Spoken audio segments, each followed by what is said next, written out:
അപ്പൊ ഞാൻ എന്റെ പെണ്ണ് കാണാൻ പോയത് ഞാനും നമ്മുടെ സലീം ഉസ്താദും കൂടെ പോയി. ഈ ദുനിയാവിൽ ആരും പെണ്ണ് കാണാൻ പോയിട്ട് പെണ്ണിന്റെ വീട്ടിൽ പോയിട്ട് ചോറ് വെച്ചിട്ടുണ്ടാവില്ല. ഞാൻ സലീം ഉസ്താദ് പെണ്ണ് കാണാൻ പോകും ചെയ്ത് അവിടെ ചോറും കഴിച്ച് അൽഫാത്തിയും വിളിച്ചിട്ടാണ്. അല്ലാഹു നൽകട്ടെ, അള്ളാഹു കാത്തിരിക്കുമാറാവട്ടെ. ഞാൻ നിങ്ങളോട് പറയണത് 3 കാര്യം ശ്രദ്ധിക്കണം. ഒന്ന്, പെണ്ണ് നോക്കുമ്പോ അവരുടെ ദീൻ എന്റെ പ്രിയപ്പെട്ടവരെ പരിഗണിക്കാൻ കഴിയണം.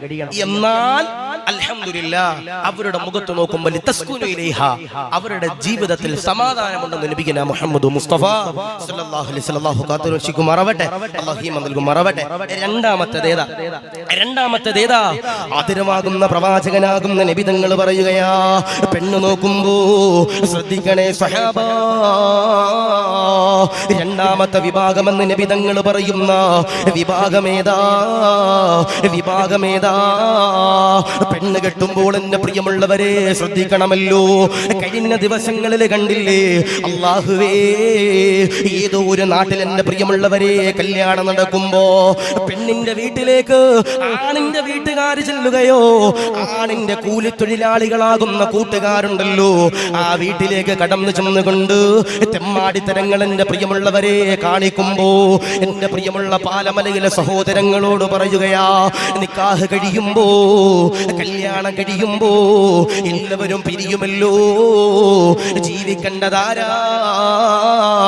ആ ചെറുക്കനും പെണ്ണാ. കൂട്ടുകാര് വന്ന് ആർഭാടങ്ങൾ നടത്തുമ്പോ, കൂട്ടുകാര് കൊണ്ടുവന്ന് പടക്കങ്ങൾ പൊട്ടിക്കുമ്പോ, കൂട്ടുകാര് കൊണ്ടുകൊണ്ട് ഗാനമേളകൾ നടത്തുമ്പോ അതാർക്കാ നഷ്ടമെന്ന് പറയുന്നത്? അത് കല്യാണ ചെറുക്കനാണ്, അത് കല്യാണ പെണ്ണിനാണ്.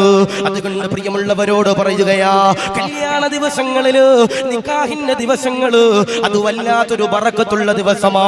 അത് മലക്കുകൾ പോലും ദുആ ചെയ്യുന്ന ദിവസമാ. എന്റെ പ്രിയമുള്ളവരോട് പറയുകയാ, ഈ പാലമലയില് അങ്ങനെ ഒരു കല്യാണം എന്റെ പ്രിയമുള്ളവരെ നടക്കാൻ പാടില്ല. അങ്ങനെ നടന്നു കഴിഞ്ഞാൽ അതിനെതിരെ എന്റെ പ്രിയമുള്ളവരെ തീരുമാനമെടുക്കാ. ജീവിതത്തില് ഒരു മാറ്റം എന്റെ പ്രിയമുള്ളവരെ കൊണ്ടുവരേണ്ടതാ. അതുകൊണ്ട് രണ്ടാമത്തേതാ, പെണ്ണ് കെട്ടുമ്പോ ഇഖ്ലാസോടെ ചെയ്യുന്നവരാരാ? പെണ്ണ് കെട്ടുമ്പോ ഇഖ്ലാസോടെ നിക്കാഹ് ചെയ്യുന്നവരാരാ? ഇൻഷാ അല്ലാഹ് അവരുടെ കുടുംബ ജീവിതത്തിൽ സമാധാനമുണ്ടെന്ന് നബിയുനാ മുഹമ്മദ് മുസ്തഫ സല്ലല്ലാഹു അലൈഹി വസല്ലം പെണ്ണ് കെട്ടുമ്പോ അൽഹംദുലില്ലാഹ് ശ്രദ്ധിക്കണം.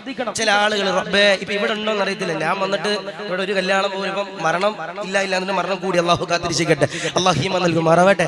കല്യാണം നമ്മുടെ നാട്ടില് കുറവാണ്. എനിക്ക് തോന്നുന്നു ഇനി നടക്കാനുള്ള കബീറാണ് എന്റെ മോളുടെയാണ്, അല്ലാതെ വേറെ ആളുടെ ഇനി ഏകദേശം ഇല്ലെന്ന് എനിക്ക് തോന്നുന്നു. അള്ളാഹു ഈമാൻ നൽകുമാറാവട്ടെ, അള്ളാഹു കാത്തിരിക്കുമാറാവട്ടെ.